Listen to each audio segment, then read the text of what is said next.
ফলের দোকানটা শরীর চল মারছে, চল মারছে। আর বুঝলে তো আর কিরকম যেন দুর্বল দুর্বল লাগছে।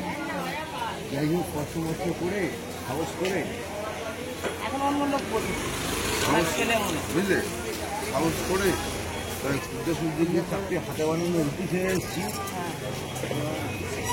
রুটিটা খাওয়ার পর সেগুলো খেয়ে কারণ এসছি।